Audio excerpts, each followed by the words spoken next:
Invité spécial ce soir est Ariel Dombal, bonsoir.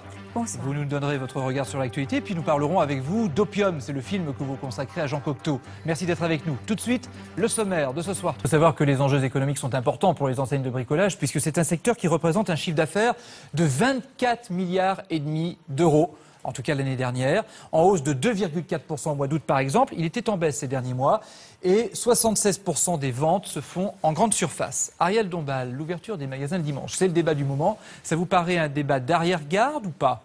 Non, absolument d'avant-garde, parce que je trouve que c'est absolument prioritaire par rapport à l'emploi en France de donner le maximum d'emplois. Le chômage étant la vraie chose dramatique. Les jeunes, notamment chez les jeunes, et le fait de trouver des emplois, et même le dimanche, c'est maintenant une question de répartition, et évidemment, la loi doit trancher l'égalité pour tous les magasins, mais je suis tout à fait pour l'ouverture, comme 95% des salariés. D'après un sondage. Oui.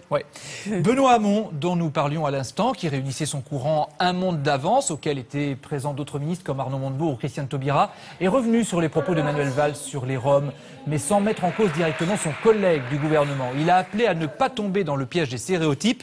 Sommes-nous si supérieurs aux autres, a-t-il dit, que nous puissions décréter l'inaptitude générale d'une population à l'intégration dans notre société républicaine, en réponse donc à Manuel Valls qui a déclaré en début de semaine que tous les Roms n'avaient pas vocation à s'intégrer en France. Des chaussures de toutes les tailles, de toutes les formes, transformées en symboles par l'association Handicap International qui organisait des pyramides de chaussures, comme tous les ans, dans plusieurs villes, comme ici à Lyon, afin d'attirer l'attention sur les drames qu'entraînent les mines antipersonnelles dans le monde. On pense à la Syrie en ce moment, des mines abandonnées, souvent après les conflits, mais qui continuent à faire des victimes, 4000 l'an dernier. Ariel Dombal, vous êtes sensible à cette cause ? Bien entendu. Vous savez, je me souviens que c'était la dernière cause pour laquelle la princesse Diana a été si militante. Les mines antipersonnelles, elle prenait des risques justement. Parce que les mines, ça saute n'importe où et sur les victimes sont des enfants, des vieillards, n'importe quand. C'est totalement... Un jour, vous irez mettre votre chaussure sur une pyramide ? Mais je crois que c'est bien de mettre... Absolument. Bon, on attend, vous le ferez peut-être un jour. Oui. D'accord, peut-être l'année prochaine. En Italie, le gouvernement traverse une nouvelle crise après la démission ce soir des 5 ministres appartenant au parti de Silvio Berlusconi. Ils veulent ainsi protester contre un vote qui entraînerait la déchéance de Silvio Berlusconi de son mandat après sa condamnation à 1 an de prison pour fraude fiscale. Enrico Letta, le chef du gouvernement, a qualifié cette démission collective de geste fou et irresponsable. Il va entamer des négociations avec les différents partis politiques pour éviter de nouvelles élections. En Grèce, le gouvernement a décidé de frapper la tête d'Aube Dorée, le parti néo-nazi. Son leader et plusieurs élus ont été arrêtés. Les autorités grecques veulent montrer leur détermination après le meurtre il y a 10 jours maintenant à Athènes d'un rappeur. Une action revendiquée par un adhérent d'Aube Dorée. Jeanne Assouli nous en dit plus. Le crépuscule. En Chine, un trafic d'enfants a été démantelé. 92 enfants avaient été enlevés par un gang. 300 personnes ayant participé à ce trafic ont été arrêtées. Les enfants provenaient de plusieurs provinces et devaient être vendus à des familles dans d'autres régions. Les faits remontent à il y a 2 semaines. Il s'en est fallu de peu, mais encore une fois, le titre de Miss Monde échappe à la France. Marie L'Orphelin a terminé 2e du concours mondial de beauté. La nouvelle Miss Monde est originaire des Philippines. La cérémonie a eu lieu à Bali, malgré les menaces de mouvements islamistes indonésiens. Le récit de Nathalie Ether. Une ovation d'Indonésiens avait en effet menacé de perturber l'événement jugé indécent. Finalement, il n'en a rien été. Ça paraît toujours un peu décalé, Ariel, mais qu'est-ce que vous en pensez de ces concours internationaux de beauté? Alors écoutez, je ne peux pas être contre parce que j'ai souvent chanté pour l'élection de Miss France et j'ai même été présidente du jury de Miss France. Non, moi je trouve que ça fait partie, enfin en plus la France est renommée pour avoir de très belles femmes. Les Françaises sont très cotées dans le monde. Absolument. Et là elle était ravissante, mais la gagnante l'était aussi. Mais moi je trouve ça peut-être désuet, mais c'est très émouvant, très touchant. La beauté c'est quelque chose d'important.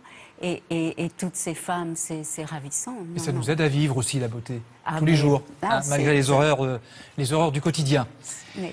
Le mouvement a été baptisé Marche des salopes aujourd'hui dans plusieurs villes, comme ici à Strasbourg. Des défilés ont été organisés pour protester contre le sexisme dont sont victimes les femmes et alerter sur les agressions sexuelles qui sont devenues de plus en plus banales, disent-elles. Dans les rangs des manifestants, beaucoup d'étudiantes représentant des nouvelles générations et des mouvements féministes. Mais Pardon, Oui, Ariel. qui les a nommés les salopes? C'est un mouvement qui est né au Canada et qui s'est baptisé comme ça. Ah, c'est eux-mêmes qui, c'est Absolument. elles-mêmes qui se baptisent. Ça vous choque? Oui. Oh, ben, je trouve que oui, le mouvement lui-même, je trouve qu'elles ont raison de revendiquer, mais bon, évidemment, Le mot salope, ça vous heurte. ben, ouais. À quoi bon?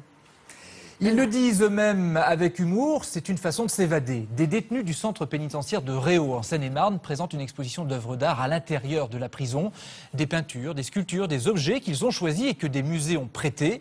Un moyen de prendre contact aussi avec le monde extérieur. Marie Bérurier et Alexis Delcourt sont allés à la rencontre de ces détenus devenus commissaires d'exposition. C'est l'une des dernières prisons construites.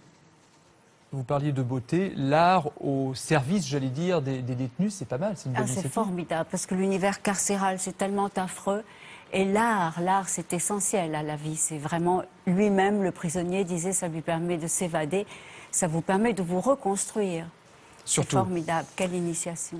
Opium, ça vous dit quelque chose? C'est le titre de votre film qui sort en ce moment. Il avait été présenté au dernier festival de Cannes. C'est vous qui l'avez réalisé? Il a été sélectionné au Festival Absolument, de Cannes. plus voilà. que présenté. Voilà. Et vous vous êtes intéressé à une partie de la vie de Jean Cocteau dans les années 20, au moment où il tombe amoureux de Raymond Radiguet, le célèbre auteur du Diable au corps. Un amour qu'il fait sombrer dans l'opium. Un extrait de la bande-annonce et on en reparle avec vous. Raymond, j'ai toujours su que tu m'étais prêté et qu'il faudrait te rendre très vite.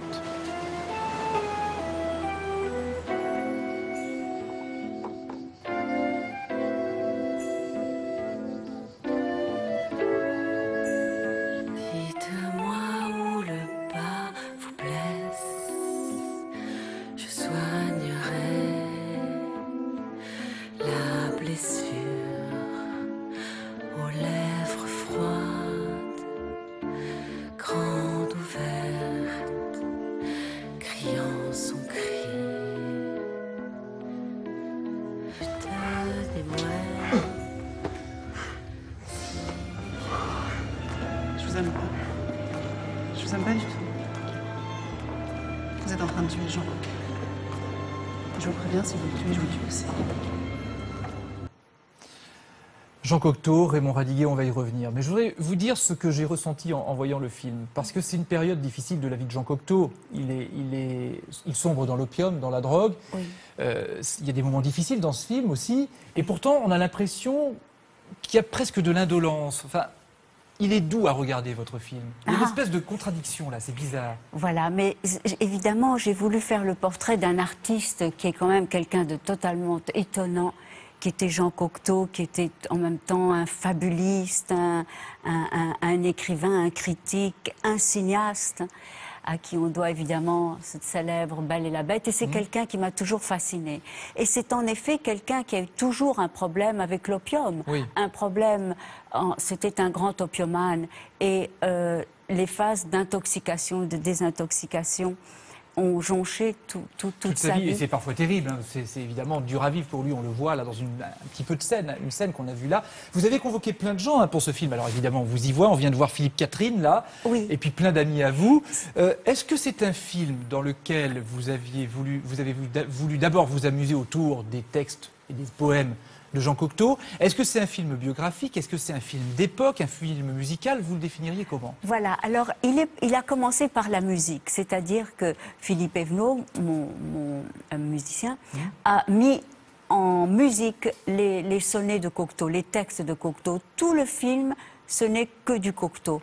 Et comme Cocteau a une vaste vie tellement riche, je l'ai pris juste à ce moment, les années 20, le surréalisme, la confrontation, la rupture de tous les arts. Et cette époque où vraiment les artistes se voyaient, communiquaient, faisaient des choses ensemble. Et où tout était permis à l'époque, on a l'impression, plus qu'aujourd'hui, non? Oui, ben c'est les années 20, c'est vraiment ce qu'on appelle les années folles, ouais. voilà. Et c'est l'arrivée du jazz, du swing. Tout C'est bouge. voilà, tout bouge. Et Cocteau est le premier qui fait peindre une toile à Picasso au théâtre. Et dans votre je film me suis entourée de beaucoup d'amis. J'ai suivi le conseil de Cocteau, entourez-vous d'amis, Oui. d'artistes. Et donc...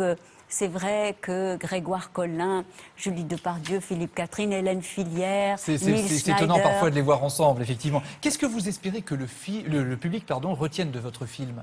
Oh, je crois que c'est un film d'abord où on entre dans l'émotion, dans la musique. Et qui nous apprend des choses sur l'effervescence des années 20, sur la beauté de cette époque et aussi sur la difficulté d'être. C'est sorti du journal de Cocteau, la difficulté d'être un artiste, les rapports entre la création, la drogue, l'amour, l'intoxication, la difficulté d'être, mais en musique. Absolument. Donc Opium, c'est sorti. Et ça sort le 2 octobre. Le 2 octobre, oui. C'est sorti en avant-première et ça sort le 2 octobre. Voilà. Un mot de football. Je ne sais pas si vous y intéressez, c'est l'actualité. Le PSG reprend la tête de la Ligue 1 après sa victoire sur Toulouse 2-0 cet après-midi. 2 buts. Une autre discipline maintenant, la course à pied avec les 100 km de Millau. Et vous allez voir ça. Formidable. Ariel Dombal, c'est une épreuve mythique qui a eu lieu aujourd'hui. 100 km. Et elle est réputée très difficile parce que le parcours est tout en relief. Pour les participants, inutile de vous dire que la souffrance est au bout de l'aventure. Le reportage de Carole Coelho et Madi Diawara. Il faut être fou pour faire... Vous vous rendez compte, ils vont encore courir toute la nuit. C'est incroyable, pendant que nous, on va aller se reposer. Merci Ariel Dombal. C'est incroyable. D'être venu courir toute la nuit. Toute la nuit. 100 km. Des fous.